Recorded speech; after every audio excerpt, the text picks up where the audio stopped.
This alleged Mandela effect just weirds me out more than any. Moneybag73 did a really comprehensive video about this, along with another user whose name I can't quite remember now. And I will leave the links below. But apparently, Ed McMahon never worked for Publishers Clearinghouse Sweepstakes. He was never part of the prize patrol. He never went out with the van and gave the balloons and the flowers or whatever they gave to people. Also, Dick Clark, I seem to remember Dick Clark also worked with Ed McMahon on this project. And I don't so much remember Ed McMahon going out with a prize patrol, although I do remember Ed McMahon with the big check. But Dick Clark, I seem to remember going out with the prize patrol. But in any case, I found an article saying the curious case of Ed McMahon and the Publishers Clearinghouse. When those of a certain age think of Publishers Clearinghouse, they tend to remember TV ads featuring Ed McMahon knocking on a door while holding a big check. Even the Obama administration made reference to these advertisements, according to Michael Grunwald's recent book, The New Deal. Former Obama Chief of Staff and current Chicago Mayor Rahm Emanuel argues that a stimulus bill is denying ourselves an Ed McMahon moment, the grateful squeal of Publishers Clearinghouse pleasure that would greet an envelope arriving from Obama. Yet Emanuel, like nearly everyone else, gets it wrong. Ed McMahon never worked for Publishers Clearinghouse. He was a spokesman for American Family Publishers. McMahon never left the studio to ambush families, and he never held a giant check. Similarly, Publishers Clearinghouse never hired a celebrity to serve as a spokesperson, and it was the prize patrol, not McMahon, that showed up on doorsteps with a giant check. So what happened that makes everyone remember these ads incorrectly? It's not as if they are misremembering a few details. They are entirely rewriting separate million-dollar marketing campaigns created by two companies. So essentially, this is really weird. And American Family Publishers, I'm sorry to say, I've never heard of that. That does not even ring a bell to me. But sure enough, I went on YouTube and I found a commercial featuring not only Ed McMahon, but Dick Clark. Sure has. 10 years of American Family Millionaires. And some have actually won $10 million? Oh, yes. More $10 million winners than $2 million winners. Here's our latest $10 million winner, Andy Biggs. Congratulations. Are you glad you had it? You bet. It's unbelievable. Well, I'll tell you what. Watch your mail for the envelope with my picture. I'll announce the $10 million number before you know it. Don't miss out. Enter now. I do remember that picture, but I remember it next to the Publishers Clearinghouse Sweepstakes logo. And I also remember Ed McMahon saying, Publishers Clearinghouse Sweepstakes, the way he would. I swear, I remember it, and I have it in my head. So the next thing I did, and the one thing I just sat up bolt upright in bed last night having remembered, is that there was a slogan, there was a phrase people used. Ed McMahon says, I may already have won. Ed McMahon says, I may already be a winner. And it's true.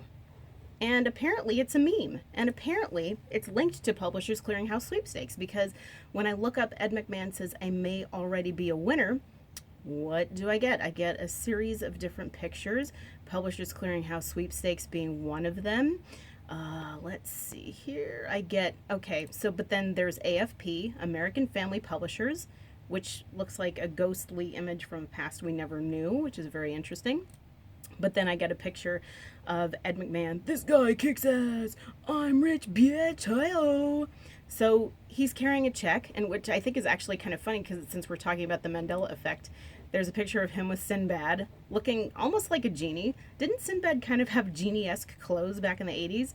And then, speaking of genies, there's Johnny Carson right there with the Kreskin hat. So hilarious. And then, of course, here's the last one here. I can't believe it. I just checked my mail, and Ed McMahon said I may already be a winner. And then they've got more checks, and they're all attributed to Publishers Clearinghouse Sweepstakes, which is absolutely insane.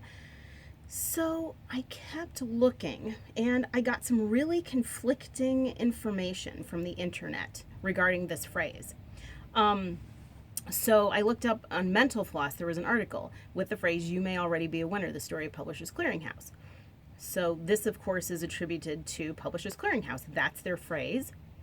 So then, after that, what Mental Floss says is, you may already be a winner. To increase sales and easily expand their mailing list for future solicitations, Publishers Clearinghouse began offering sweepstake prizes in 1967. Okay, so unlike lottery, there was no purchase necessary, and in boldface, and because PCH had determined what number would win the grand prize before the cards were even mailed, they could legally market the contest with the tagline, "You may already be a winner." Best of all, okay, no, that's not what I was looking for. Okay, so that's the "you may already be a winner." Let's see. So that was "you may already be a winner." Oh, and then the next one. Oh, here we go. Still on Mental Floss. And here's the logo. And it's so funny because that penciled in picture of Ed McMahon and Dick Clark, I always remember their picture being next to this logo that we saw in American Family Publishing, in the American Family Publishing ad. So that was really weird. So basically it said, to promote their sweepstakes, AFP hired celebrity spokesmen and trusted faces of Ed McMahon and Dick Clark. So that's just really weird, because they never worked for Publishers Clearinghouse, yet Mental Floss is saying they did. In response, to PCH went on to a more personal touch by introducing the Prize Patrol, a small crew of actual PCH employees that arrived at the home of the next sweepstakes winner with balloons, flowers, champagne, and a giant novelty check in hand. But they're saying Ed McMahon never had anything to do with this. So in any case, they're attributing Ed McMahon and Dick Clark as employees of Publishers Clearinghouse. Then I looked it up on Wikipedia. American Family Publishers was an American company that sold magazines subscriptions. It was incorporated in 1996 in Utah. It is best known for running sweepstakes in which a large amount of money was offered as the grand prize in a range of several $100,000 to $1 or more million. The winner was chosen at random by a professional auditing company. See, that's already different from Publishers Clearinghouse sweepstakes, from among all who responded to the sweepstakes, regardless of whether the magazine subscription was purchased. And then I looked under competitors. Publishers Clearinghouse Sweepstakes was a competitor to American Family Publishing that ran similar sweepstakes. The two companies were often mistaken for each other, with Ed McMahon and Dick Clark as the spokespeople for AFP, mistaken for representatives of the better-known PCH. So that's really strange. I just feel like wires are crossed here because nobody knows the answer. Nobody can get things straight. And then the last was an article about Ed McMahon. Let's see. And every man was a spokeswoman for several banks and American Family Publishers National Sweepstakes. You may already have won $10 million, he'd say. But again, that was supposedly the slogan of Publishers Clearinghouse Sweepstakes. So this was all just really strange to me, just because I happen to remember that meme. Oh, Ed McMahon says I may already have won. And yet nobody can get straight. Well, everybody gets it straight that that's a Publishers Clearinghouse sweepstakes saying. But then they're confusing it for American Family Publishers. So we could be confused, but the red flag for me is that I don't ever remember hearing of American Family Publishers. That it just doesn't even ring a bell.